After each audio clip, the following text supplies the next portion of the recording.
आणि शरद पवार यांच्याकडून जातीय ध्रुवीकरणासाठी विशिष्ट समाजाचं लांगुल चालन केलं जातं। एकापाठोपाठ एक 14 ट्विट करत फडणवीसांनी शरद पवारांवर ही टीका केली आहे। कलम 370 इशरत जहां या मुद्द्यांचा संदर्भ देत शरद पवार यांच्यावर देवेंद्र फडणवीस यांनी हल्लाबोल केलाय। ट्विटसोबतच पवारांच्या वक्तव्यांच्या लिंक्स जोडून त्यांनी शरद पवार यांच्यावर निशाणा साधलाय। या सगळ्या संदर्भात अधिक माहिती देत आहेत आपले प्रतिनिधी नवनाथ बन। नवनाथ, देवेंद्र फडणवीस यांनी केलेले ट्विट्स नेमके काय आहेत आणि काय काय म्हणण्यात आले त्यात?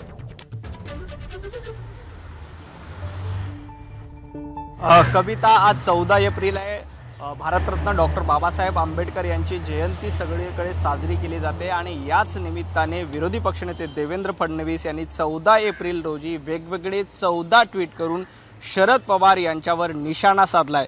त्याच्यामध्ये या डॉक्टर बाबासाहेब आंबेडकर यांच्या जयंतीनिमित्त डॉक्टर बाबासाहेब आंबेडकर यांच्या विचारांचा दाखला देत पवारांनी कशा पद्धतीचं राजकारण केलं याबद्दलच्या लिंक्स देखील, त्यांच्या वेगवेगळ्या वक्तव्याच्या लिंक्स देखील देवेंद्र फडणवीस यांनी 14 ट्विटच्या माध्यमातून केलेल्या आहेत। त्यात त्यांनी असं म्हणतात की आज डॉक्टर बाबासाहेब आंबेडकर यांची जयंती असताना डॉक्टर बाबासाहेब आंबेडकर यांचा कलम 370ला कडाडून विरोध होता, याचे स्मरण देखील देवेंद्र फडणवीस यांनी करून दिले आणि याबद्दल राष्ट्रवादीची जी भूमिका होती त्याचाही कडाडून विरोध केला आणि त्या भूमिकेवर प्रश्नचिन्ह उपस्थित केलं। एवढंच नाही तर काश्मीर फाईल या चित्रपटावरून अलीकडे शरद पवार यांनी जे विधान केलं होतं त्याचाही देवेंद्र फडणवीस यांनी समाचार घेतलाय आणि ज्या पद्धतीनं काश्मीर फाईलबद्दल शरद पवार यांनी वक्तव्य केलं होतं की जातीय धर्मामध्ये तेढ निर्माण करण्याचं काम केलं होतं त्यालाही ट्विटमधून उत्तर दिलेलं आहे।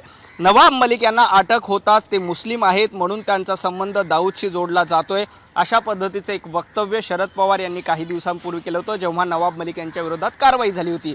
त्याही वक्तव्याचा संदर्भ देवेंद्र फडणवीस यांनी आपल्या ट्विटमध्ये केला आहे। कविता, एवढंच नाही तर इशरत जहां निर्दोष होती याबाबत शरद पवारांनी काही वक्तव्य केली होती, त्याचे लिंक्स देखील ट्विटच्या माध्यमातून देवेंद्र फडणवीस यांनी दिले।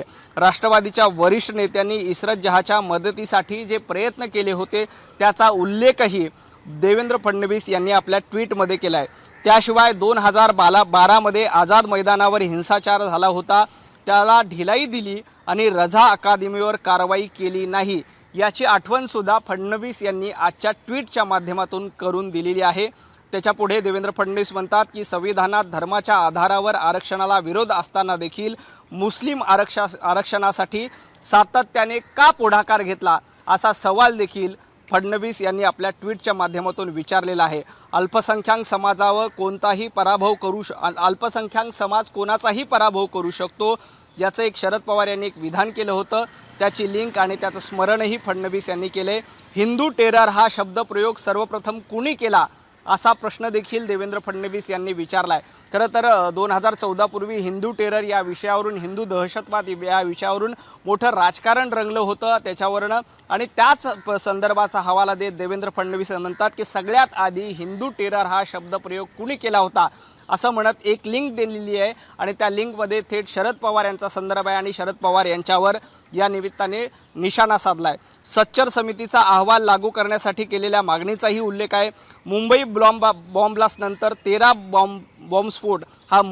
बॉम्बस्फोट हा मुस्लिम वस्तीमध्ये झाल्याचं खोटी सांगितलं होतं, त्याबद्दलही देवेंद्र फडणवीस यांनी प्रश्न उपस्थित केला आहे। काश्मीर फाईलमध्ये काश्मीरी पंडितांच्या वेदनांचे चित्रण असताना असा दुट्टप्पीपणा का, असा प्रश्न देखील देवेंद्र फडणवीस केला आहे। डॉक्टर बाबासाहेब आंबेडकर यांच्या भारतात हे सगळं स्वीकार्यार्ह नाही, असं म्हणत एकूणच एकापाठोपाठ एक अशा पद्धतीचे 14 ट्विट फडणवीस यांनी आज केलेले आहेत आणि शरद पवार यांच्यावर थेट निशाणा साधला आहे। याच्याही आधी म्हणजे 2019च्या निवडणुकीमध्ये देवेंद्र फडणवीस विरुद्ध शरद पवार असा सामना आपल्याला बघायला मिळाला होता आणि आज पुन्हा एकदा देवेंद्र फडणवीस यांनी एकापाठोपाठ एक 14 ट्विट करत पवारांच्या वेगवेगळ्या वक्तव्यांचा दाखला दिलाय, वेगवेगळ्या वक्तव्याचे संदर्भ दिलेत आणि पवारांवर टीकास्त्र सोडले। कविता, नवनाथ, गेल्या 2-3 दिवसांमधल्या महाराष्ट्राच्या राजकीय वर्तुळातल्या घडामोडी जर आपण बघितल्या तर अगोदर राज ठाकरे यांनी त्यांच्या सभेमध्ये जी उत्तर सभा घेतली होती त्यामध्ये प्रामुख्याने निशाणा होता तो राष्ट्रवादी काँग्रेस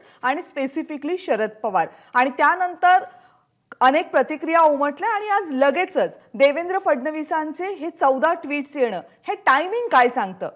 निश्चितपणे कविता, राज ठाकरे यांनी ठाण्याच्या उत्तर सभेमध्ये शरद पवार यांच्यावर टीकास्त्र सोडलं होतं. राष्ट्रवादी हा जातीयवादी पक्ष आहे अशा पद्धतीची जाहीर टीका राज ठाकरे यांनी आधी गुढीपाडव्याच्या सभेत केली होती आणि त्याच्याही आधी राज ठाकरेंनी अनेक वेळेला राष्ट्रवादी जातीयवादी पक्ष आहे अशा पद्धतीचं टीकास्त्र सोडलं होतं.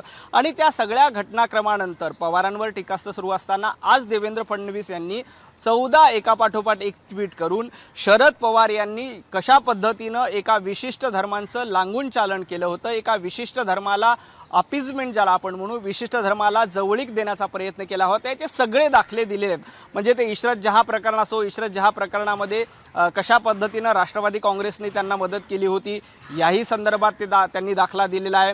एवढंच नाही तर रझा अकादमीनं मुंबईमध्ये ज्या पद्धतीनं हिंसाचार केला होता त्या सगळ्या प्रकरणात गृह खातं राष्ट्रवादीकडे होतं आणि गृह खातं राष्ट्रवादीकडे असताना देखील रझा अकादमीवर कारवाई केली नाही याचाही दाखला देवेंद्र फडणवीस यांनी केलेला आहे. आतापर्यंत शरद पवार यांच्या आयुष्यामध्ये ज्या प्रमुख घटना घडलेल्या आहेत आणि जे प्रमुख वक्तव्य शरद पवार यांनी आतापर्यंत वेगवेगळ्या वेळी केलेले आहेत त्या सगळ्या वक्तव्याचे लिंक्स आणि त्या सगळ्या वक्तव्याचे संदर्भच आज देवेंद्र फडणवीस यांनी ट्विटच्या माध्यमातून दिलेले आहेत.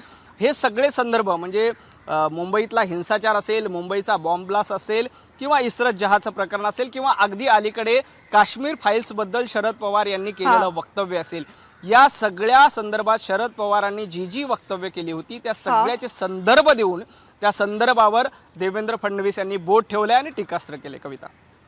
नवनाथ, धन्यवाद तुम्ही दिलेल्या सगळ्या सविस्तर माहितीबद्दल. एबीपी माझा, उघडा डोळे बघा नीट.